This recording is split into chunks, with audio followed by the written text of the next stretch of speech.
Welcome, welcome, welcome. This is Forrest out in St. Louis. Hopefully, you're having a wonderful Friday. Celebration Friday, baby. Absolutely awesome, awesome. Coming off an awesome week.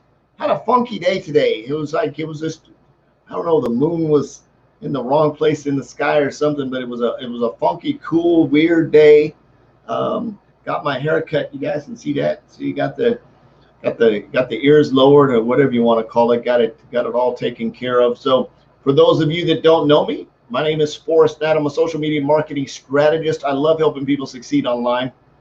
I just love helping people. Basically, I'm on a mission to have no more empty refrigerators, and I love helping people make an extreme impact and create legacy. So, as you can see in the title, blatant, in your face marketing. And I sometimes it's you've got to get right to the point, right? And that's sort of the point. That is the point of this live. And I'm going to go on some things I want to talk about, primarily having the mindset, also the cosmic push from God and how to recognize it. And when I say the cosmic push, I'm not talking about some kind of supernatural, freaky, satanic mess. I'm talking about an actual. So if you understand, and this is my understanding of things, sometimes you can have a practical application of something and you can have a real life application of stuff, right? So have you ever read something and you say, well, I wonder what that really means, right? So and by always, I'm not a theologist. I'm not anything. This is just my understanding of how I read stuff and how it goes into Forrest's brain and works its way around and comes out on the other end. Some of you may hear this and say that I'm absolutely wackadoodle. That's okay. You won't hurt my feelings.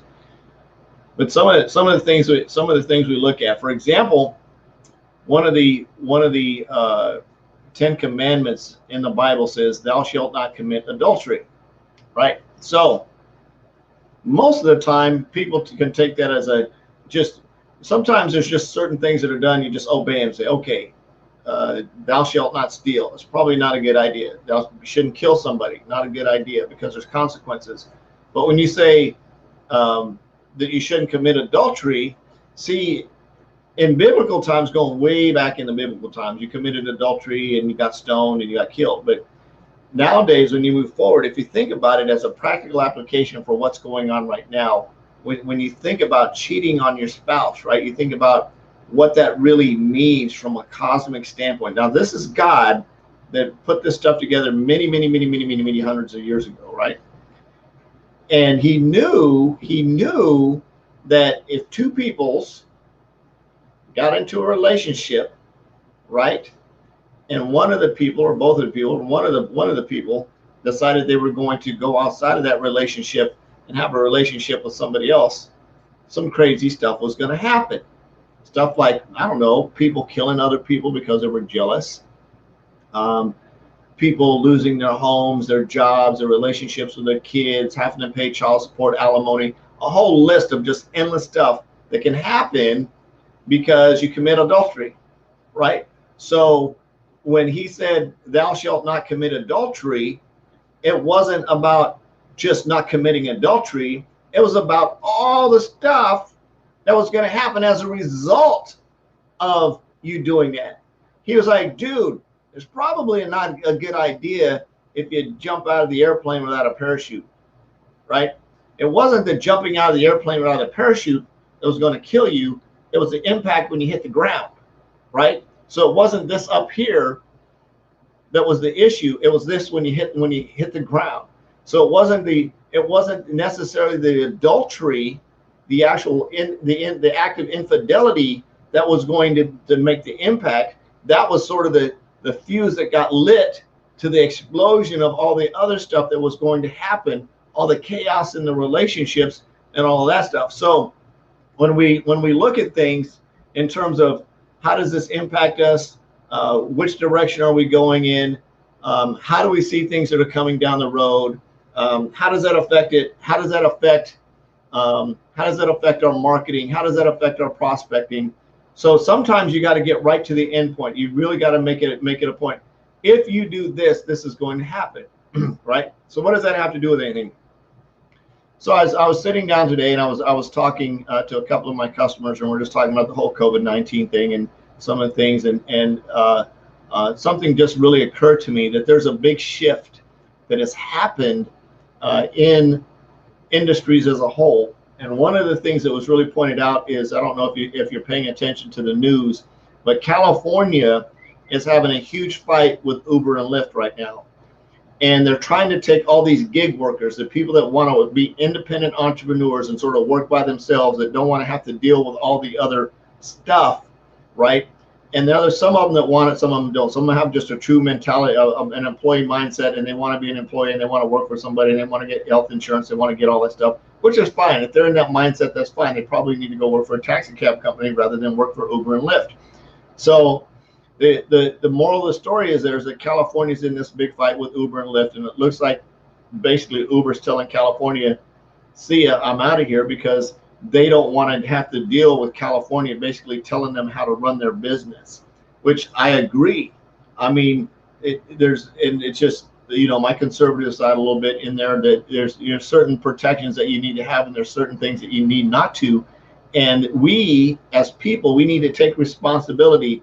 If I elect, and this is my opinion again, if I elect to go out and drive my car to pick up people and carry them around and work on a commission as an independent, and a company's going to help me market that, and they're going to pay me for that because they're providing the applications, they're providing the resources, because there's no way I'd have the money to design an app that I could share with people, right? That I would be able to share with people, that they could click on that app and they could do that. The only way I could do it is I'd have to place an ad in the newspaper, or an ad on Facebook, or an ad on Google that says, if you need a ride somewhere, call me. That's going to cost me a lot of money to be able to do that. Go away, bugs. That's going to cost me a lot of money to do that. So how do I get around that? Well, I find a company that has a bunch of money that already has all that in place. So all I've got to do is turn on my app, right, and sit here and wait for somebody to ping me that says I need a ride.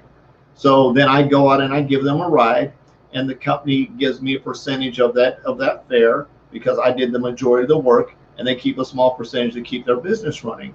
So to me, that's a fair opportunity. Now, if I'm in the employee mindset, right, I'm going to go out and look for a job. Probably wouldn't be a good idea to be a rideshare driver if I'm looking for a job. Now, if I'm looking for income and I have an entrepreneur spirit, see, the difference is, as an independent entrepreneur, I can write off the mileage. I can write off the wear and tear and expenses on my car. I can write off everything that's related to the cost of doing business, and reduce my tax liability of money I have to pay to the government. Whereas as an employee, I don't get to do that, because the employee is taking money out of my tax and paying the government.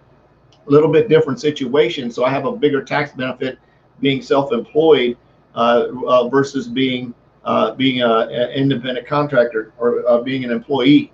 So when we look at the cosmic shift, when we think about stuff, so COVID-19 hits, right? It completely turns the world upside down on its head. You've got all these gig workers, you've got all these people out here working. So what happens now is that you've got these large corporations. Now here's the cosmic shift I'm talking about.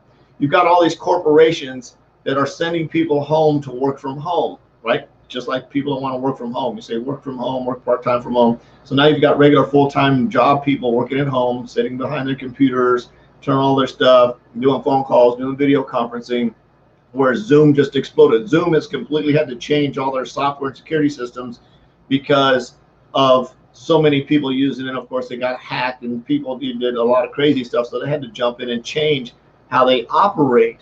So there's a whole lot of things are operating. Webcams, right? Webcams, video cameras, computers, all that streaming software stuff has completely been on the rise. But here's the cosmic shift. You've got these huge corporations now that have these huge buildings that they're renting. Most of the time, they don't own the building. They're just renting the space from somebody else that owns the building. But they've got these huge buildings, and they've got this huge footprint, and they've got the huge liability of paying insurance and overhead and everything on these buildings. And now they realize that the majority of their work staff can work from home. Watch, I'm still going with this. Follow me on this. The majority of their staff can still work from home, right? So the majority of their staff can work from home. There's quite a few things that happen. One is they reduce their carbon footprint, because they don't need as much building space. They don't need to rent that out. So now they can maybe go buy a smaller building or something like that.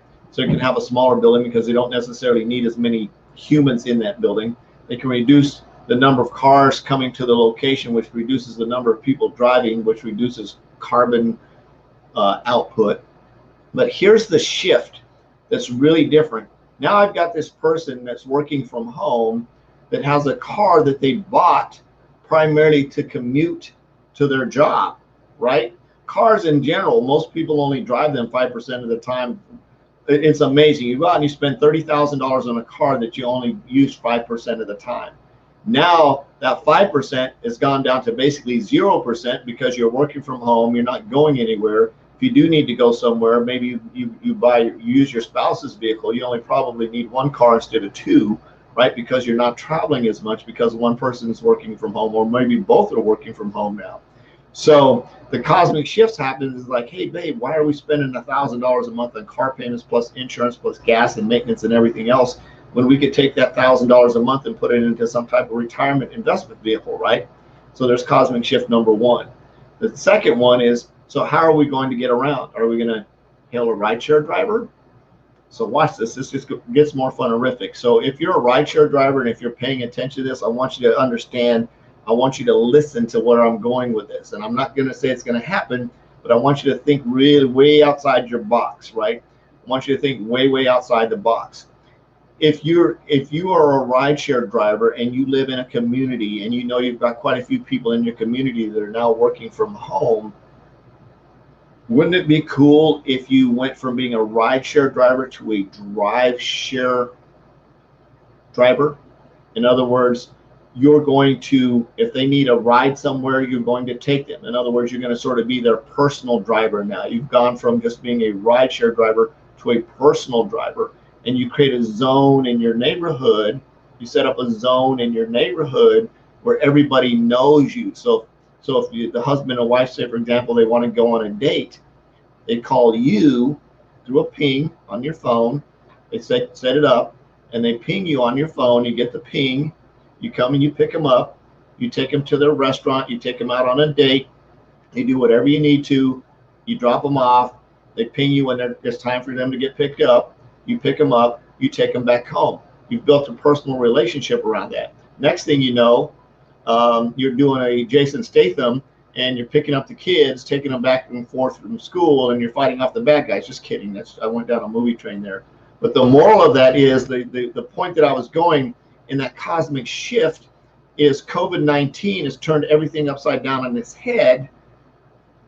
Are you able to see the blatant in-your-face marketing opportunity that's there for you if you go out and knock on those doors? If you're a rideshare driver, there's so much opportunity right now. Personal shoppers, that's why we call it drive share instead of rideshare. The opportunity that I can run my errands for you so that you can do your job at home rather than you have to stop in the middle of the day, rather than you have to get up and go grocery shopping. I can now go grocery shopping for you. So the gig economy has turned a complete shift. So the rideshare driver, instead of just being a rideshare driver, is now more of a life share driver. They're sharing their life, they're sharing opportunities with people, they're picking them up, they're creating their zones, they're living in their neighborhoods. So now they have an opportunity to build relationships with those people and really catapult that business, which was just maybe a casual part-time deal, into a full-time relationship, lifestyle relationship opportunity, not just for the driver of the vehicle, but for everybody involved, right? Think about that. So I thought about that today, and I was like, oh my God, the shifts, and sometimes people see this and sometimes people don't. So said all that to say this, blatant in your face. You'll see there's a banner streaming right across the bottom here. It says myviberide.com.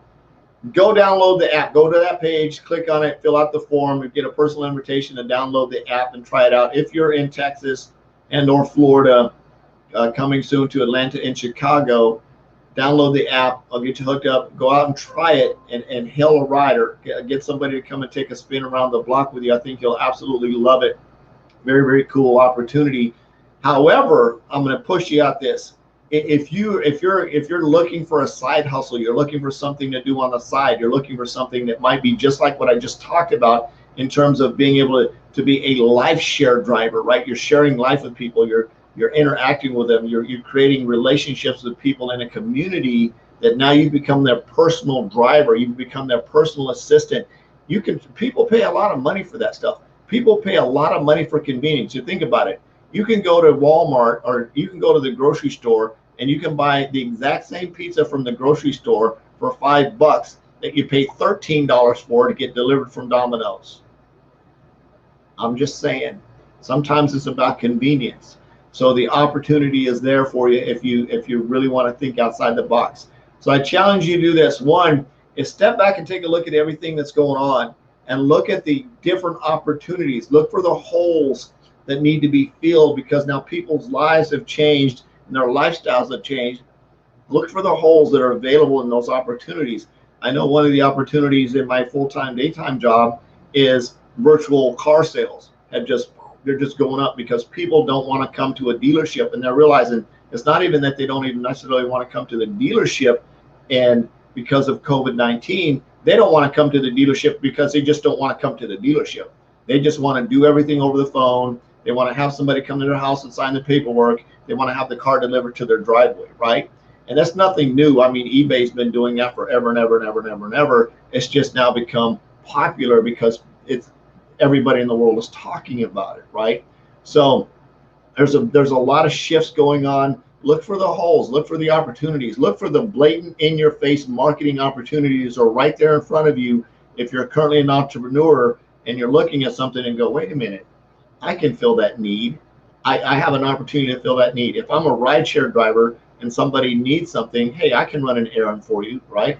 I'm available for you. I can knock on some doors, and whether it's a virtual door, if you want to go through your neighborhood, there's this website called Neighborhoods or something like that, and you can go through and let people know if you're a licensed rideshare driver in that area that you could be their rideshare driver, their life share driver, and interact with them and build relationships with them and let people know that you're available to help them out. So thought I'd share that as a concept idea because it was just really just in my head, just like just yelling at me, and I just wanted to put it out there into the universe because it might impact somebody to go, oh my God, that's exactly what I was thinking about doing. So again, I challenge you right here, scrolling right across here, right there, myviberide.com. Go to that website, fill out the form, try out the app, especially if you're in Miami or in Florida or Texas, Houston, Dallas, Miami, Fort Lauderdale, Orlando, Tampa. You're either there or you're fixing to go there. Download the app. And we'll get you. You got to try a ride. You got to try a Vibe ride. It's absolutely cool. It's completely different than the other two guys, which are great. I'm glad they paid the way. And for all of you California rideshare drivers, Uber and Lyft guys, man, praying for you. Hopefully, California will pull their head out and figure out that's a bad move that they're making, and you guys can keep your hustle going on and keep the income coming in for your family. So, this is Forrest out in St. Louis. I love you. Jesus loves you. There's absolutely nothing you can do about it. On a mission to have no more empty refrigerators. Go out and make an extreme impact and create some legacies. Peace out. We'll see you next time. Bye-bye.